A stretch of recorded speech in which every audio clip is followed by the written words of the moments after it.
Imagine showing up to work and realizing your boss installed tracking software on your computer just to make sure you weren't pretending to work. And the crazy part? This isn't just one person's nightmare. This is what a lot of adults are quietly living through every single day, just trying to survive their jobs. I heard this story through a friend. Let's call him Damien. He's 32, works in a mid-sized office doing admin and analytics. Nothing glamorous, nothing dramatic.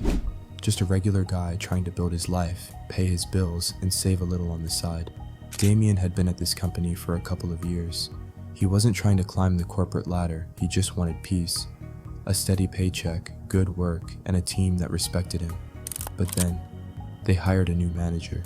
This man walked in on day one acting like the entire department had personally wronged him in a past life.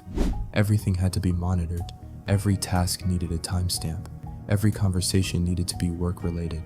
And the worst part? He treated Damien like his personal project, like he was constantly on the edge of slacking, even though Damien had some of the best numbers on the team. One morning, Damien logs in and sees a new software running in the background. Something he didn't install, something no one warned the team about. Turns out the new manager had installed activity tracking software on everyone's computers. It recorded idle time, keystrokes, screenshots, all of it. When Damien asked about it, the manager didn't even pretend to be embarrassed. He just said, "If you're working, you have nothing to worry about." From that point on, it got worse. If Damien stepped away for more than 2 minutes to refill his water, the manager would message him, "Where are you?" If an email wasn't answered in 60 seconds, he'd get, "Why aren't you doing your job?" It was non-stop pressure, non-stop criticism, non-stop suspicion, and for the first time in his career, Damien started doubting himself, even though he hadn't done anything wrong. The breaking point happened on a random Wednesday. Damien had been dealing with a splitting headache all morning. He stepped away from his desk, literally 4 minutes, to take some air. When he came back, his manager was standing behind his chair. No greeting, no context, just, "Your screen was idle for too long. This is unacceptable." Damien said he felt something in him just fold, not explode, not break down, but fold, like part of his spirit was tired of being treated like a machine instead of a person. That night, he drove home, parked in his driveway, and just sat there, hands on the wheel, exhausted, burned out, humiliated by a job that wasn't even supposed to be his dream.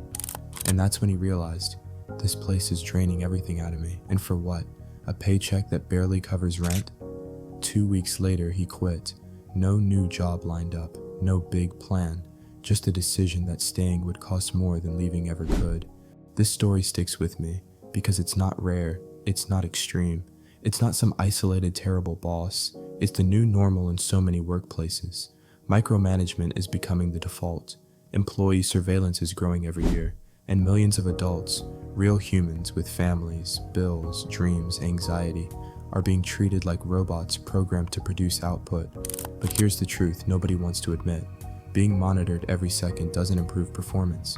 It destroys trust, it destroys morale, it destroys people. So when you hear stories like Damien's, it hits different, because you either are Damien or you know someone who is.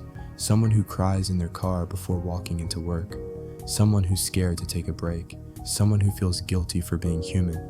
This isn't just bad management, it's emotional exhaustion disguised as productivity.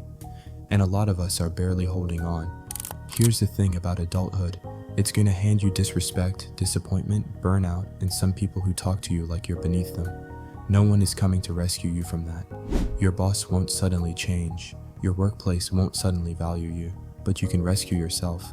You can choose peace over a paycheck that comes with misery. You can choose environments that treat you like a person, not a statistic. You can choose yourself, even when it feels risky. Life is a fight. Some rounds you lose. Some rounds you get knocked down so hard you question why you even stepped in the ring. But the fight isn't over until you decide it's over. And here's one mindset shift that helps. Don't measure your life by how much you're producing. Measure it by how much you're growing. One of my favorite lines from a book says, "You deserve a life that doesn't hurt to live." And it's true, even if it takes time, even if it's scary, you deserve that. If this story hit you, subscribe. I share real stories of adulthood every week. Comment below if you've ever dealt with a toxic boss or micromanagement. Your experience might help someone feel less alone. And if you know someone who's drowning in a job that's killing their spirit, send this to them. Remember, life will test you, but you're built for the comeback.